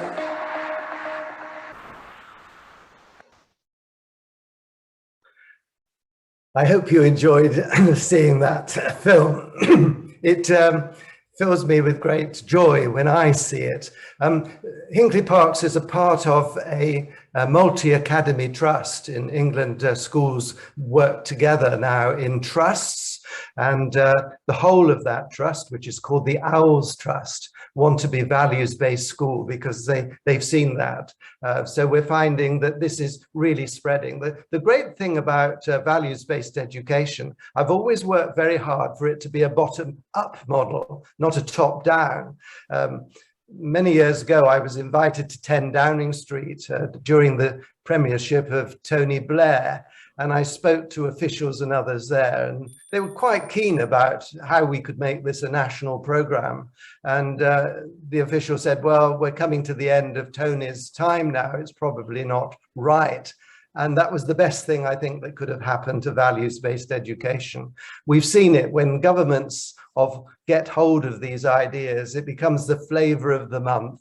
It becomes politically biased. And then when another group of people assume power, out it goes. So I've always worked with teachers, communities, and one of the government officials said to me here only a few weeks ago, Neil, you've had more effect on schools than most of us because the teachers, the head teachers, the communities actually believe in this. They can see the effect of it. And so you create this culture. This is not a program. It isn't a program. It's a philosophy of education that includes everything we know about how young children and older children best learn. It's not just for primary schools, elementary schools. It goes right the way through. And I hope it's in colleges too. And the previous speaker talked about colleges. Let me just show you now, I think is a neat model that I built on Ken Wilber and Richard Barrett's thinking too. You will know of them. But here's a principal of a school, head teacher. She's in Enfield in London and runs an outstanding values-based school. What are the sort of elements that you have to think about? Well, she has to think about her personal values. Each of us has to. If we're a leader of a school, we need to really think, what values am I portraying? What values give me meaning and purpose? What's my North Star? What's guiding me? And that's so important for a leader to decide. She has the value of the month that they are thinking about in their school. That value is portrayed in all classrooms. It has a focus for an experiential lesson. During assemblies, it's talked about, so a great focus there. And then besides personal values, you've got to think of personal behaviors, and they need to be in alignment. What we say must be what we do. I would say values are things that you do when you think nobody's looking at you. You know, do you drop the litter or whatever when no one's looking at you? That's what the acid test is, I think. So personal alignment, that's crucial. Then, of course, everybody else, all the leadership and everybody. You've got to think, well, what are the group values? What are their values? So you have a meeting with the staff and say, well, come on, if we're going to have respect, what does that mean? I believe if you have respect, you can't have a shouting school. You can't have colleagues that shout at students if you are a values-based school. It doesn't work. This is a really crucial point and really needs working through. I've been in discussions that have caused a lot of energy because people have said, well, I've shouted at students for 30 years. It hasn't done them any harm. Well, hasn't it? You know, so you have to get consistency of behavior across everyone. Hinkley Parks works because all the staff, teaching and support staff all agree with the values. If anybody didn't agree, they would have left. So that's really important. So the leadership and the group have to be in alignment, and you have to have those discussions. And then, of course, the behaviors of the group. Everybody has to sing from the same song sheet. So you get school alignment. And lastly, you get purpose alignment. Where are we all going? Where are we all going in our work? And then you get harmony. And as the previous speaker was talking about trust, I totally agree with you. You know, without trust, no organization works. And you only get trust when there is a lot of acceptance, compassion for others, holding back, all these personal skills you need to develop with staff and with the youngsters. And it does work. You know, that's the great thing. That's why I'm so passionate about this. This isn't some airy-fairy theory that might be good in practice. I can take you to schools worldwide. The problem is some cultures are easier to work with than others. Scandinavian cultures that I work with, Sweden, Iceland, they seem to be more naturally inclined to this sort of thing. Other cultures are more difficult because of their backgrounds and what's happened. So there we are. I have to come towards the end of my talk by showing this slide. I've shown it for many years, and that's Kerry, who was a teacher near Newcastle in Australia. And I spent some lovely time with her, watching her values-based practices. And she sums up for me values-based education, the relationship with the child. Yes, appropriate touching, obviously appropriate touching for age and stage of the student. But there's something in there that I always refer to. People often say to me, Dr. Hawkes, you've employed many people, hundreds of people in your career. What are the criteria you have for appointing them? And I always say there's only one criteria I use, and that is I look at their eyes, as I'm looking at yours today. And I'm watching quite a number of you who have been watching me. You know, and I ask myself, well, have you got smiling eyes? This is all to do with the polyvagal theory, of course. You know, how your eyes betray how you are as a human being, the quality of your internal world. If you are carrying around on your shoulders today lots of issues, there's so much going on in your mind that's in conflict, then you're not going to have smiling eyes. You might have a smiling mouth. You can do that. Your social message might be okay, but your psychological message will be something else. So you need alignment between your psychological message and your social message, and that's becoming internally stable as the inner curriculum helps us. And as we look at Kerry, we remember the words of Carl Rogers. What we're looking for is unconditional, positive regard, that ability to see students the essence of who they are. The essence of a human being, I believe, is based on I'm okay. You know, research shows that we are naturally cooperative as a species. We wouldn't have survived this long had we not been cooperative. So those basic values are natural essences of us. So how do we nurture that natural essence? Yes, we have the shadow side. We have that other side. But if we turn the volume up on the positive, we then become that. And that's what our world needs. I'm going to stop screen sharing now and come back to you as a group.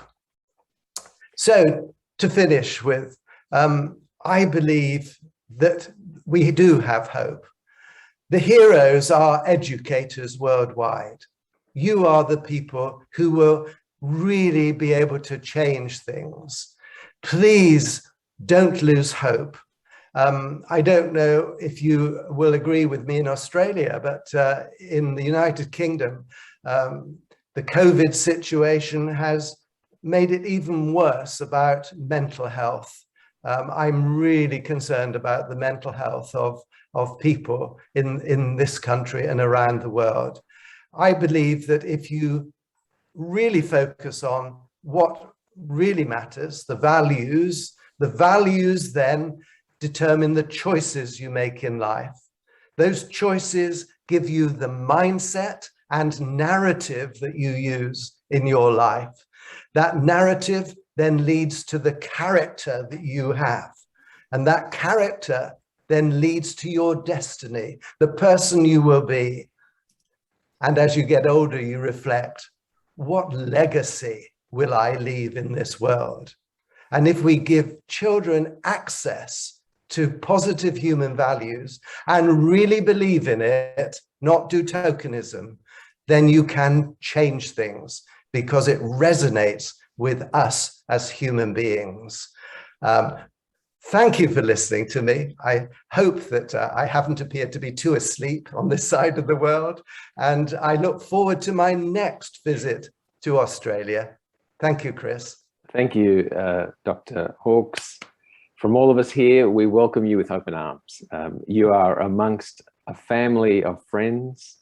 We're very passionate about this subject, and I was saying to Dr. John Bellavance earlier that as we were socializing this event, throughout Europe and the US, there is a growing energy and group of thousands that want to engage in this discussion. So yes, times are tough, but there's a lot of families, academics, allied health professionals, etc., who are very keen to get this back on the agenda because they've seen the impact in the past and now want to embed it in systems. Thank you, Dr. Hawkes. We have